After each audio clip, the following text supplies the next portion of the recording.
সাদা নীল পরিবর্তে সরকারি বিদ্যালয়ে দেওয়াল রং করা হলো গেরুয়া, আর তাতেই শুরু হয়েছে বিতর্ক। গেরুয়া রঙে রাঙিয়ে তোলা হয়েছে গোটা বিদ্যালয়। এহেন কাণ্ড করে বিতর্কে মালদা ইংরেজ বাজারে যদুপুর 2 নম্বর গ্রাম পঞ্চায়েতের কমলাবাড়ি প্রাথমিক বিদ্যালয়। আর এই নিয়ে শুরু হয়েছে রাজনৈতিক তরজা। যদিও এমন বিতর্ক নিয়ে কোনো প্রতিক্রিয়া দেয়নি প্রাথমিক বিদ্যালয় কর্তৃপক্ষ। এদিকে গেরুয়া রং নিয়ে মালদা জেলা প্রাথমিক বিদ্যালয় সংসদের সভাপতি বাসন্তী বর্মন জানান, আমাদের অনুমতি নিয়ে রং করা হয়নি। প্রাথমিক বিদ্যালয়ের শিক্ষক শিক্ষিকারা নিজেদের মধ্যে আলোচনা করে এই রং করেছে। হালকা রং হলে বর্ষাকালে একটু অসুবিধা হয়, তাই এই রং করেছেন স্কুলের শিক্ষক শিক্ষিকারা নিজেরা উদ্যোগ নিয়ে। এখানে রাজনীতির কোনো ব্যাপার নেই।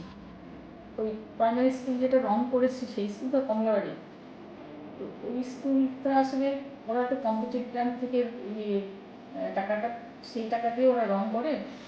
তো রঙের ক্ষেত্রে টিচারদের জিজ্ঞেস করেছিলাম, তো ওরা বললো যে হালকা রঙ হলে একটু বর্ষাকালে বৃষ্টি বৃষ্টি করে নোংরা হয়, সেই জন্যই ওরা ডিপ রং করেছে।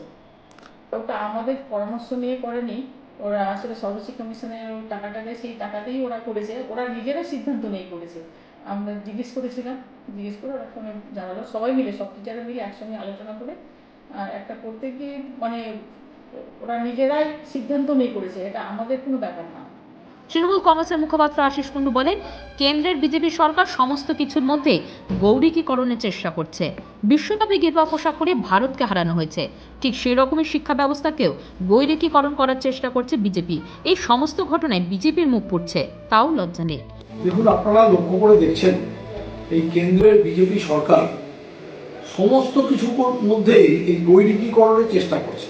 কয়েকদিন আগে আমরা আমাদের ফাইনালে দেখলাম, ভারত যে ফাইনালে উঠেছিল তাদেরকেও এই গেরুয়া ড্রেস পরিয়ে ভারতকে হারিয়ে তারপরে তারা শান্তি পেয়েছে। ঠিক সেরকম আমরা এর আগেই অভিযোগ করেছিলাম যে শিক্ষা ব্যবস্থাকেও গৈরিকীকরণ করার একটা অপপ্রয়াস কেন্দ্রীয় সরকারের দ্বারা সংগঠিত হচ্ছে সারা বাংলা জুড়ে। আমরা আপনাদের মাধ্যমে অভিযোগটা শুনলাম, আমরা সঠিক কর্তৃপক্ষের কাছে, সংশ্লিষ্ট কর্তৃপক্ষের কাছে অবশ্যই ব্যাপারটা নজরে আনবো এবং এই ব্যাপারে আমাদের বিশ্বাস অবিলম্বে সংশ্লিষ্ট কর্তৃপক্ষ ব্যবস্থা গ্রহণ করবে। অন্যদিকে রং বিতর্কে তৃণমূল কংগ্রেসকে কটাক্ষ করেছে বিজেপির দক্ষিণ মালদা সাংগঠনিক জেলার সাধারণ সম্পাদক অম্লান ভাদুরী বলেন, গেরুয়া রং হচ্ছে ভারতবর্ষের সংস্কৃতির ধারক বাহক। আমরা মহাভারত থেকে আরম্ভ করে আর্য সভ্যতা থেকে ভারতবর্ষের রং হিসেবে গেরুয়াকেই জানি। গেরুয়া রং শান্তির প্রতীক, ত্যাগের প্রতীক। এই রঙে তৃণমূল কংগ্রেস রাজনীতি করছে, এটা একেবারে নিন্দাজনক। তবে স্কুল কর্তৃপক্ষের তরফ থেকে জানানো হয়েছে, যেহেতু বিদ্যালয়টি কমলাবাড়ি এলাকায় অবস্থিত এবং স্কুলটির নাম কমলাবাড়ি প্রাথমিক বিদ্যালয়, তাই নামের সঙ্গে সামঞ্জস্য রেখে কমলা রং করা হয়েছে। অহেতুক রাজনৈতিক বিতর্ক করা হচ্ছে। গেরুয়া রংটা ভারতবর্ষের সংস্কৃতির একটা ধারক বাহক। আমরা মহাভারত থেকে আরম্ভ করে আর্য সভ্যতা থেকে গেরুয়া রংকে আমরা ভারতবর্ষের রং হিসাবে আমরা জানি, এবং গেরুয়া রং শান্তির প্রতীক, ত্যাগের প্রতীক। এই রংটাকে নিয়ে তৃণমূল যে রাজনীতি করছে এটা খুব নিন্দনীয়।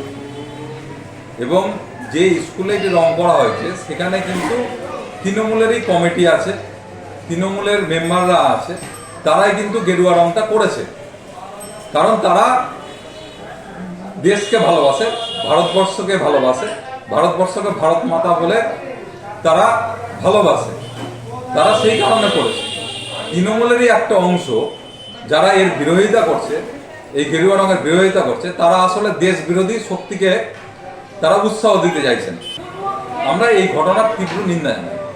Bureau news Bangla Times.